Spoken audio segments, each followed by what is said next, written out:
¿El hombre qué cosa tenía? ¿Necesidades qué? Muy bien. ¿Y los recursos cómo eran? Muy bien. Oye, pero si el hombre tiene múltiples necesidades y los recursos son limitados, ¿qué problemas se van a surgir? El problema de la abundancia o la escasez. Muy bien, la escasez. Y justamente ese es el otro nombre de la economía. A la economía la consideran como la ciencia de la escasez. ¿Quién dijo eso? Raymond Barre. Raymond Barre.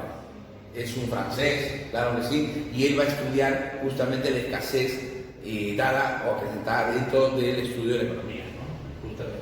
Entonces, tenemos el concepto contemporáneo de economía, tenemos el objeto de estudio de ciencia, pero también tenemos la finalidad. Acompáñame. La finalidad de la economía son dos. Acá tenemos el fin teórico y el fin práctico. El fin teórico justamente es elaborar leyes, modelos y principios.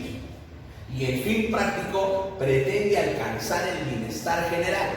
Es decir, hoy en día en la economía existen muchas leyes.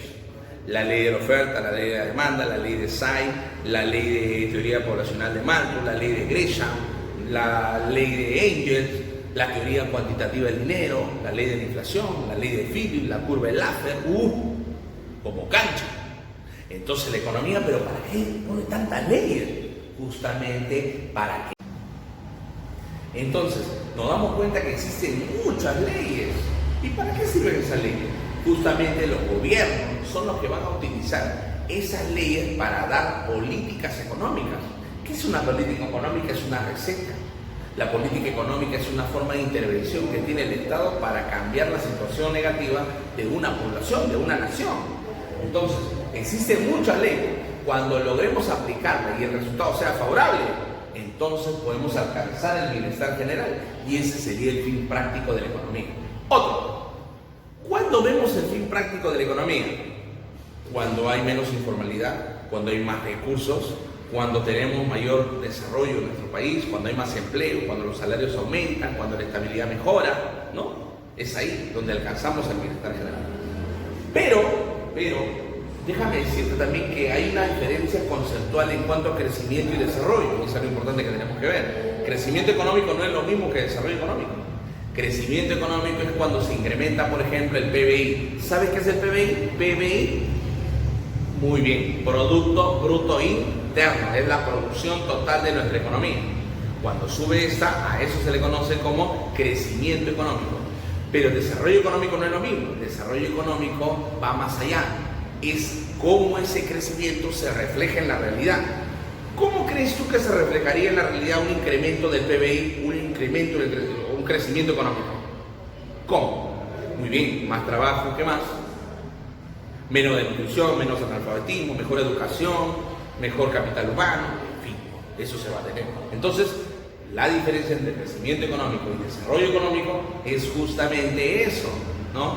Crecimiento económico es en números, desarrollo económico en la realidad. Muy bien. Entonces, pero la economía también tiene métodos. ¿Qué métodos utiliza la economía? La economía utiliza el método inductivo y el método deductivo desde el punto de vista subjetivo de la economía. ¿A qué le llamamos método inductivo y deductivo? Por ejemplo, cuando queremos analizar casos particulares y con esto encontramos y establecemos una conclusión general, se dice que se utilizó el método inductivo. ¿Por qué? Porque justamente analizaste los casos particulares y con eso estableciste una conclusión matriz. Por ejemplo, la población empezó a ver reportajes por aquí, reportajes por allá, que el coronavirus llegó a Brasil, llegó a Argentina, llegó a Europa, que en Asia, que la población está alarmada. Entonces la población, ¿qué es lo que hace? Como ve que está pasando en Argentina, en Brasil, en Sudamérica, América, en fin, entonces se alarma. ¿Y qué es lo que hace? Mejor se asegura, se va a comprar papel, se va a comprar conservas y demás. Llega a una conclusión, acá, fin del mundo. Entonces, establecen una conclusión. A eso se llamaría método inductivo. ¿Y cómo es el método deductivo? Cuando existe la ley y esta va a ser corroborada en la realidad. Por ejemplo, la ley de Engels. La ley de Engels dice que cuando se incrementan los ingresos, se reduce el consumo porcentual de alimentos. Es decir, si